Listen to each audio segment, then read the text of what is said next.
힐링가족 여러분 안녕하세요. 여러분 이번에는 도곡동 메리츠 증권 임성우 부장님 모셨습니다. 부장님 저희 힐링가족 여러분들이랑 인사 부탁드리고요. 네. 어떻게 일하고 어떤 분야에서 지금 종사하고 계신지 경력을 쭉 이야기해 주세요. 네, 안녕하세요. 저는 메리츠 증권 도곡센터에서 근무하고 있는 임성우라고 합니다. 오늘 먼저 이렇게 초대해 주셔서 너무 감사드리고, 저는 이제 증권사 근무는 이번이 처음이고요. 지난 15년간은 이제 자문사와 운용사에서 펀드 매니저로 근무를 했었습니다. 그래서 매니저로 근무하는 동안 이제 국내 주식시장에서 할 수 있는 거의 대부분 종류의 주식형, 혼합형 펀드를 운용을 해봤고, 특히 이제 최근 5년, 마지막 5년은 이제 헤지 펀드에서 근무하면서 이제 국내 주식 롱숏, 해외 주식 롱숏, 또 채권, 파생 뭐 이렇게 다양하게 운용 경험을 좀 가지고 있습니다. 제가 제 경력상 좀 강점 특이 사항이라고 한다면은 이제 메리츠 증권 이전에 제가 5개 회사를 다녔는데 그동안 운용했던 모든 펀드들에서 제가 최상위 성과를 기록했던 경험이 있고요. 그리고 그 5개 회사 모두 입사 당시 대비해서 재직 기간 동안에 적게는 이제 50%, 많게는 12배까지 이제 수탁고 성장을 이루는데 좀 기여했던 점이 제 이제 좀 강점이라고 말씀드릴 수 있을 것 같습니다. 제가 이번에 증권사로 이직을 하게 된 이유는 개인 투자자분들과 접점을 좀 늘리고 싶어서입니다. 아무래도 운용사나 자문사 있을 때는 이제 운용본부 내에서 이제 기관 투자자 위주의 이제 좀 정형화된 고객들만 만날 수밖에 없었는데, 이제 아시다시피 우리나라 시장은 좀 기관 투자자보다는 이제 외국인과 개인 투자자 중심의 시장으로 좀 바뀌었다고 생각이 되고, 그래서 이제 저도 이제 시장의 주체인 개인 투자자분들을 좀 더 접할 기회를 좀 많이 만들고, 저도 조금이나마 그분들께 좀 투자에 도움을 드릴 수 있는 부분을 찾기 위해서 또 증권사로 이제 이직을 하게 됐습니다. 네. 네, 반갑습니다.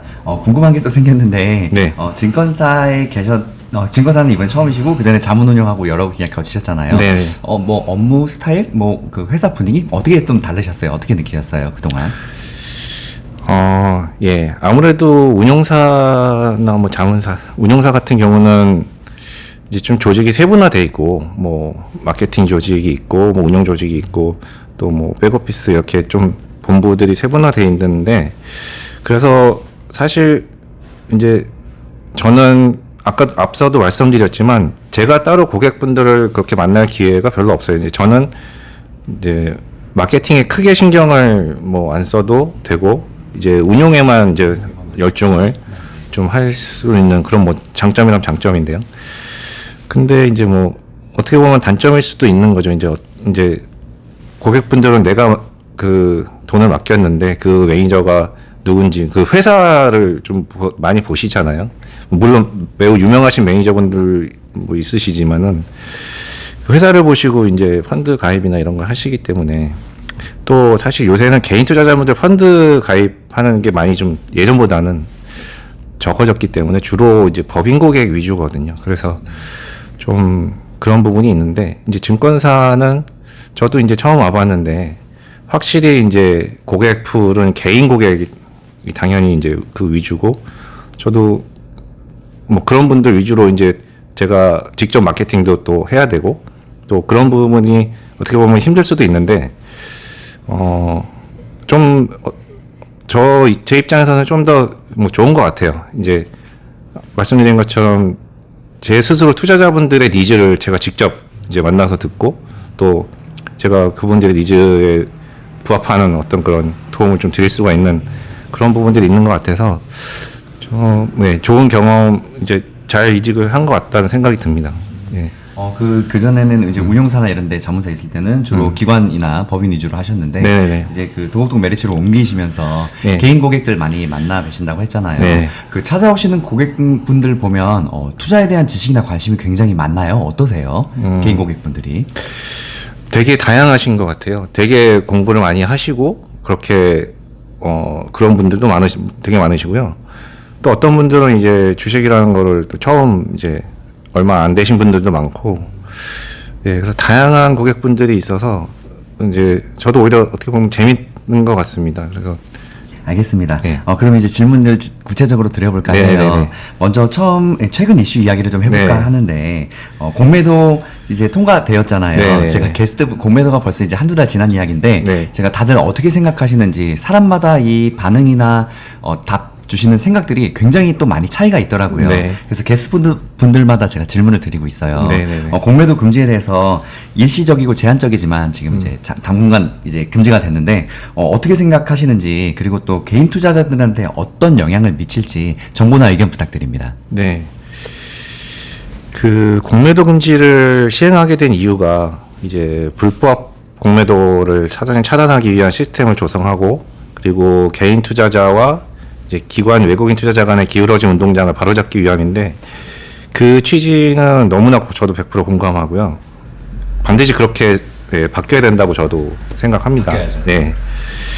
근데 이제 다만 이제 제 생각은 이 기간을 8개월을 이제 동안 금지되고 있는데 8개월씩이나 잡았어야 했나라는 약간 그런 생각 들거든요. 그 우리나라에서 공매도 금지됐던 적이 몇 번 있는데 8개월이 가장 길었어요. 과거에 지난번 8개월 했을 때가 이제 2008년 금융 위기 때였거든요.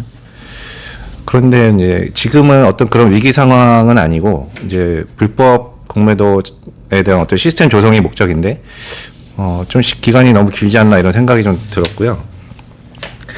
그러면 공매도 금지 기간이 길면 이제 무조건 개인 투자자분들에게 이익이 되느냐?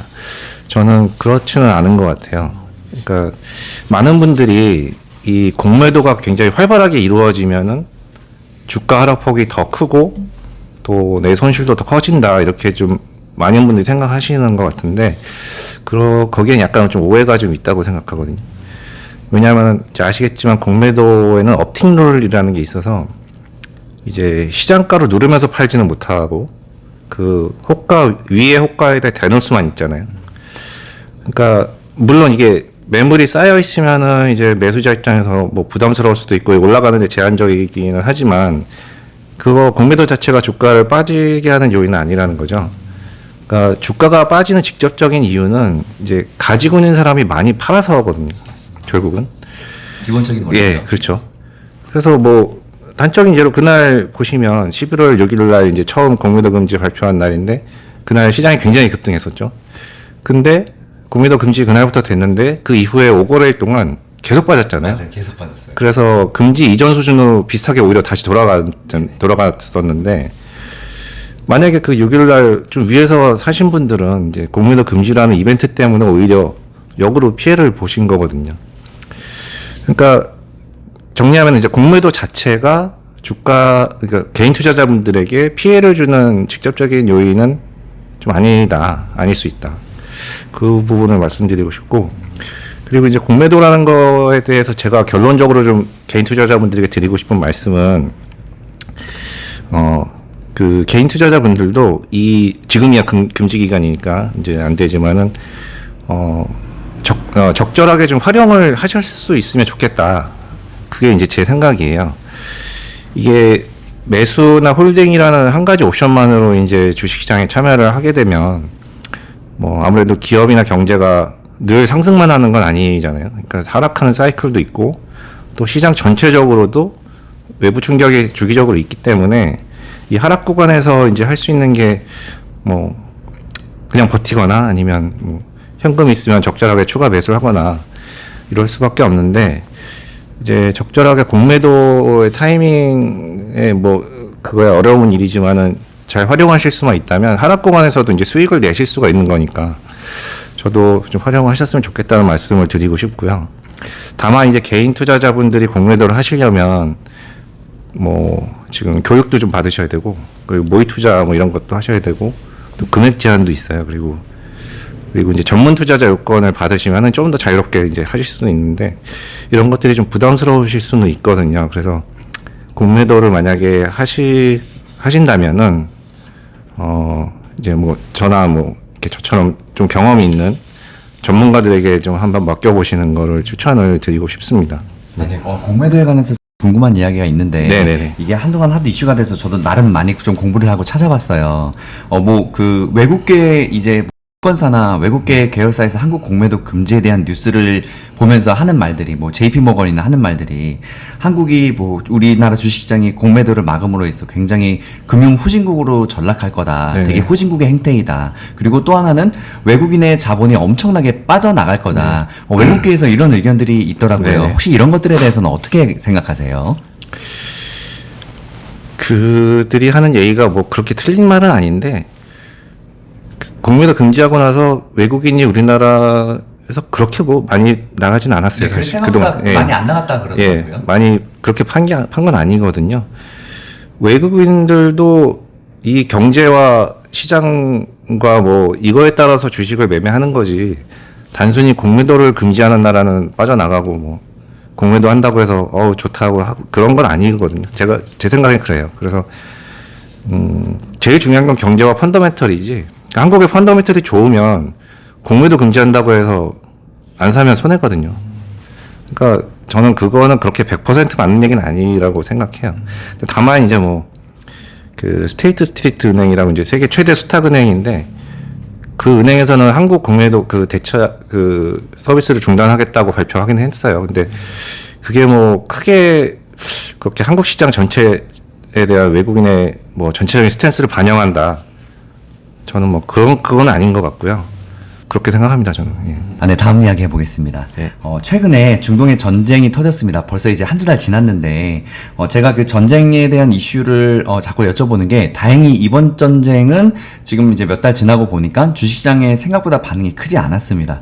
뭐 국제유가가 한 120달러까지 올라간다고도 뭐 그런 얘기가 있었는데, 지금 70달러 선에서 계속 생각보다 너무 빨리 안정화가 됐죠. 그 충격이 크지는 않았는데, 이번 전쟁뿐만 아니라 앞으로도 전쟁이 또 계속 일어날 수도 있겠죠. 네. 가슴 아픈 이야기지만 네네. 우리 주식시장에 어떤 그 영향들을 미칠지 전쟁 얘기랑 같이 해서 이야기 한번 부탁드립니다. 네. 뭐 일단 이번 그 이스라엘 하마스 간의 전쟁에서 최대 변수는 그거였죠. 이제 하마스 배후에 이란이 있었느냐. 이제 이란이 만약에 하마스 공격을 지시한 게 맞으면 사실은 굉장히 좀 큰 전쟁으로 확산될 수가 있었는데 지금까지 나온 걸로는 이란이 하마스를 지지는 하지만 그 공격을 직접 지시한 건 아니었다라고 좀 나오고 있죠. 그래서 그게 그렇게 확산되지는 않았던 것 같고요. 그리고 뭐 물론 이제 민간인 사망자가 많이 발생했고 그리고 서방 국가 내에서 이번 전쟁 때문에 반유대주의라든지 뭐 반이슬람주의 이런 이념 분쟁이 좀 일어난 부분들은 좀 문제가 되기는 하지만 뭐 시장 전체적으로 그렇게 큰 영향을 주고 있는 것 같지는 않습니다. 말씀하신 대로 큰 영향은 아닌 것 같습니다. 현재까지는. 그리고 뭐 전쟁이라는 이슈에 대해서 이제 늘 인류 역사엔 전쟁이 있어 왔었잖아요. 이따가도 뭐 그런 부분에 대해서 말씀을 드리려고 했었는데 결국 전쟁은 좋은 건 아닌데 지금까지 인류 역사에서 전쟁들을 겪었지만 결국은 어떻게든 회복이 되고 전쟁이 끝나고 다시 사람들은 일상으로 돌아가고 이렇게 해왔었잖아요. 그러니까 저는 이런 부분들이 전쟁이 발발하면 그 당시에는 이제 굉장히 공포스럽고 뭐 이게 경제에 미치는 영향이 어떻게 될 것인지 다들 촉각을 세우지만 결국에는 사람들 간에 하는 일이라서 이거 전쟁이라는 것도 뭐 파국으로 결국 가려고 하지 않잖아요. 사람이라는 게 본성이. 그러니까 어떻게든 좀 해결을 하려고 하는 거지 파국으로 가는 건 아니기라서 뭐 그렇게 위기 상황에 너무 공포를 느끼시거나 이렇게 그럴 필요는 좀 없지 않나 그렇게 생각을 합니다. 예. 네. 제가 전쟁 질문을 왜 여쭤보냐면 전쟁이라는 물론 먼 나라에서 이어지고 있지만 네. 전쟁이라는 이슈가 투자자에게 걱정이 될 수도 있지만 네. 또 다른 그 투자의 기회가 될 수도 있잖아요. 그렇죠. 저번 우크라이나 전쟁만 해도 공급망 때문에 쭉쭉 떨어지는 것도 있지만 분명히 거기에 이제 방산이 이런 것처럼 오른 것들도 있었을 그렇죠. 거란 네. 말이에요. 네. 그래서 저는 이제 전쟁을 기회적인 측면에서 어떻게 생각하나라는 질문을 한 번 더 여쭤보고 싶어요. 네네네. 투자 관점에서 어떻게 이런 것들을 준비하고 다가가야 될지 네네 의견 한번 부탁드립니다. 결국 어느 지역에서 누구랑 누가 싸우는지가 그렇죠. 네, 이제 맞습니다. 중요한 것 같아요. 그게 중요하죠. 예. 미국이 참전하는 전쟁일 경우에는 세계 대전이 되겠죠. 완전히 달라지겠죠, 이야기가. 근데 지금까지 이제 2차 대전 이후로는 미국이 직접 참전한 전쟁은 없었기 때문에 글로벌리하게 큰 위기스러운 전쟁이라고 할 만한 건 없었던 것 같아요. 근데 결국은 지금까지 있었던 분쟁들은 지역별 분쟁들이었고, 결국 우리가 투자자로서 뭐 냉정하게 우리나라에서 전쟁이 터지는 경우가 아니면 좀 차가운 얘기긴 하지만은, 어디서 전쟁이 터졌지? 그럼 그 나라가 뭘 생산을 많이 하지? 그럼 뭐가 공급이 줄지? 아까 말씀하신 것처럼. 네, 투자의 기회. 예. 그런 부분들에 대해서 다른 나라에서 이제 분명히 또 상대적인 수혜를 볼 수가 있는 부분들이고, 아니면 또 공급망 피해를 볼 수가 있는 부분. 그런 부분은 분명히 금융시장에 반영이 될 수밖에 없겠죠. 그러니까 그런 부분은 결국 사실 또 빠르게 반영이 되기 때문에 그 각 나라들이 어떠한 위치를 입지고 전 글로벌 경제에서 차지하는 위치가 어떻고, 또 어떤 뭐 상품에서 상대 경쟁 우위가 있는지, 이런 부분들은 평소에 좀 알아두시면, 평상시에 좀 잘 알고 있으면은 그런 일이 발발했을 때 바로바로 대응이 가능한 그러실 수가 있겠죠. 예. 그렇죠. 그 중요한 말씀 해주셨습니다. 어떤 전쟁도 그렇지만 네. 이 전쟁이 어디에서 네. 어떻게 일어나냐에 따라서 네네. 투자 관점에서 완전히 섹터나 이런 것들이 달라질 수 있죠. 네네. 나라마다의 뭐 공급망이나 아니면 뭐 이런 것들 강점이 있는 네네. 나라들이 분명히 있을 테니까. 네. 네. 다음 이야기 또 이어서 해보겠습니다. 네. 미국의 금리 인상이 끝났다고들 네. 이번에 사실 엄청 그런 시장이 반응이잖아요. 네네네. 파월이 얼마 전에 연설을 좀 더 올릴 수도 있다는 이야기를 했는데도 불구하고 시장이 지금 네네. 전혀 신경을 안 쓰고 그쵸. 있습니다. 네. 그래서 이 긴축이 이제 그 미국 중앙은행에서는 생각보다 길게 간다고 이야기하는데 지금 전혀 다르게 해석하고 있잖아요. 그래서 금리에 대한 포커스가 이제는 얼마나 더 상승할까 보다는 얼마나 오랫동안 이 금리를 유지할 거냐로 맞춰지고 있는데 네. 향후 이 금리 시장 방향에 대해서 어떻게 흘러갈지 네. 이야기 한번 부탁드립니다. 이제 미국 경제 지표에서 이제 특히 고용과 소비 측면이 이 고금리에도 불구하고 상당히 견조하게 유지가 되고 있잖아요. 그리고 인플레도 근원 기준으로 이제 4% 정도니까 많이 빠지긴 했습니다만은 여전히 연준 목표보다는 높아서 연준이 이제 고금리를 이제 추가 금리 인상을 안 할지 몰라도 높은 수준을 유지하겠다라는 건데, 사실 최근에 금리가 빠졌던 이유이기도 하고 미국 경제의 세부적인 데이터들을 들여다보면은 이런 상황에서 일반적인 미국 시민들이 별탈 없이 살아가는 게 가능할까? 라는 의문이 좀 드는 부분들이 많았거든요. 그 대표적으로 이제 대표적인 내구재인 주택과 자동차를 보면은 좀 알 수 있는데, 그 먼저 주택 부분에서는 그 미국의 30년 모기지 금리가 8%를 넘었다가 최근에 이제 빠르게 빠져가지고 7.2% 정도예요. 근데 이 7% 수준도 한 2, 3년 전 대비해서는 3배가 오른 거거든요. 2, 3년 전에 한 2에서 3%였었으니까. 그래서 이제 그 그림을 보시면은 그 미국에서 평균 가격의 집을 구매하기 위한 평균 연소득 수준, 이게 이제 최근에 보면 11만 달러대가 됐어요. 근데 이게 2년 전만 해도 6만 달러대였거든요. 그러니까 2년 만에 2배가 오른 거죠. 많이 올랐구나. 그러니까 한마디로 집을 사기가 굉장히 어려워졌다는 거죠. 자동차도 좀 마찬가지인데, 자동차도 이제 그림 보시면 이제 자동차 대출 연체 기간이 60일이 지난 사람의 비율이 전체에서 6%를 넘었습니다. 근데 이거는 사상 최고치거든요. 근데 금융 위기 때도 5%가 피크였어요. 5%를 찍고 내려왔었는데 지금은 그보다 넘었다는 거고. 진짜 높은 거죠. 네네네. 그래서 종합적으로 보면은 이제 미국의 평균적인 가계의 소득에서, 가처분 소득에서 이자 비용으로 지출하는 비중이 최근에 4.2%까지 되게 빠르게 올라왔는데, 과거에 보면은 이제 그림 보시면 아시겠지만 4.5%를 넘어가면 어김없이 경기 침체가 왔었거든요. 그래서 결국은 이제 10년물 금리 기준으로 봤을 때 한 5% 정도, 5% 갔다 왔잖아요. 근데 5% 정도가 만약에 연말까지 계속 됐었다면은 연말에는 분명히 이제 경기 침체 우려가 생길 수밖에 없었다고 봅니다. 근데 다행히 최근에 금리가 좀 빠르게 많이 빠져줘가지고 향후에 경제 상황이 어떻게 바뀌는지 이제 지표들을 좀 관찰하고 판단을 해야 될 것 같습니다. 네. 이야기해 주신 것 중에 그 궁금한 이야기가 생겼는데, 네네. 그 미국 부동산 이야기 잠깐 했었잖아요. 네네네. 그 제 개인적인 의견인데, 지금 그 미국의 상업용 부동산들 공실률이 20%가 넘어갔다고 하더라고요. 네. 그리고 올해 초만 해도 그 중소형 은행 위기가 한번 왔었죠. 네. 웬만한 위기는 금리를 급격히 올리기 시작하니까 여러 가지 위기들이 나타나는데, 네. 저는 아직 유일한 그 위기인 부동산 위기가 안 왔으니까 혹시라도 뭐 내년 초에라도 이 고금리를 당분간 계속 유지할 텐데 오지 않을까, 뭐 이런 좀 걱정 아니면 좀 의견, 좀 개인적인 생각을 좀 갖고 있어요. 혹시 상업용 부동산 위기 같은 것들을 어떻게 좀 생각하세요? 특히 이제 뭐 샌프란시스코 이런 쪽이 공실률이 높다고 하더라고요.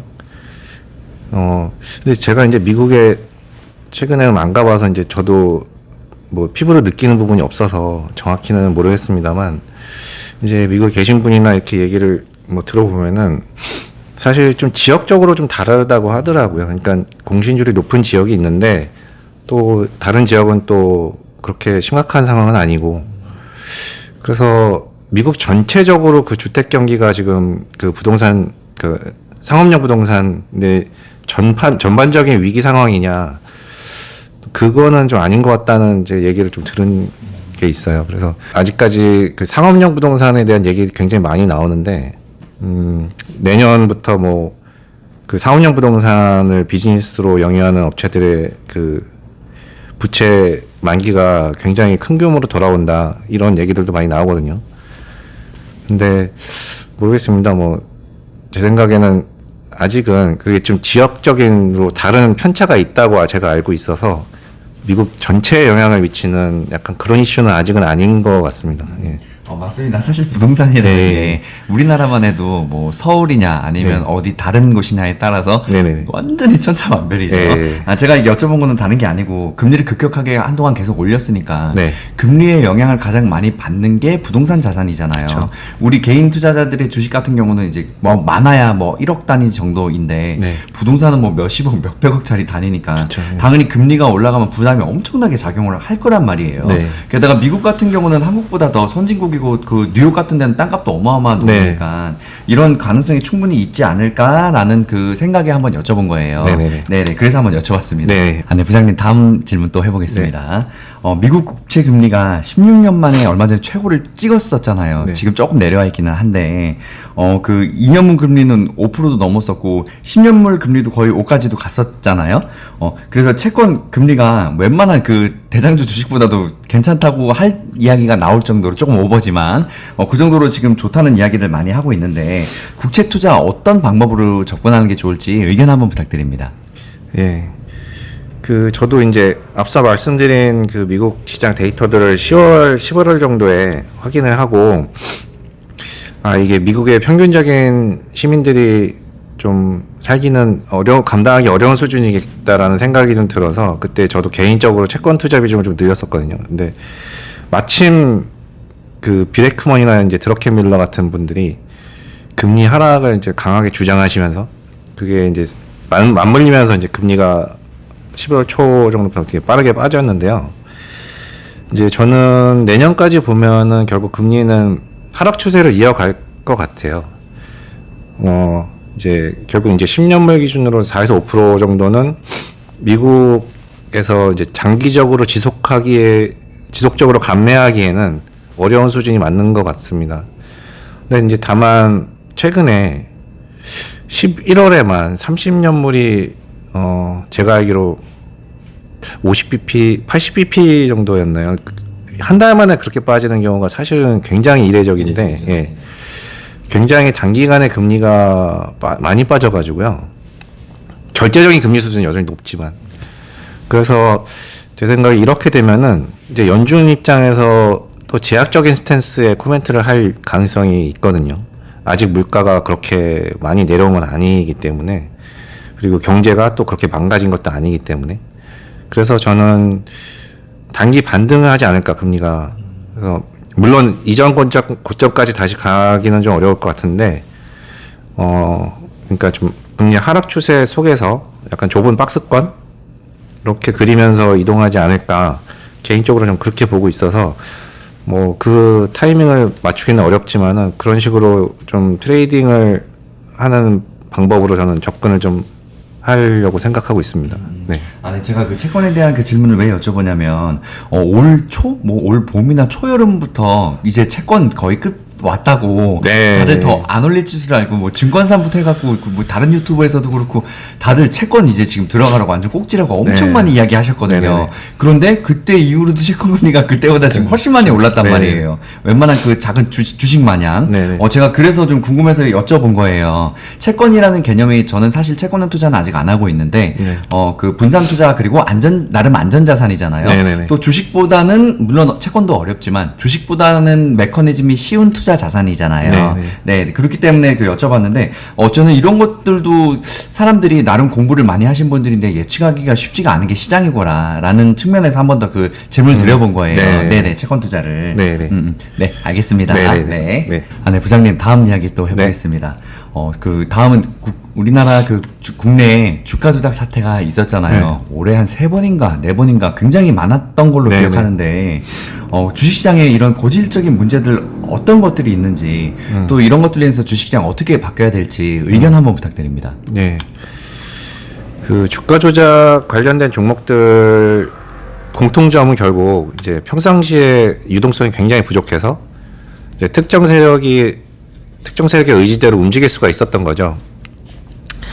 근데 이게 제 생각에는 이런 현상을 사전에 100% 차단하는 거는 쉽지는 않을 것 같아요. 불가능하죠. 네네. 네.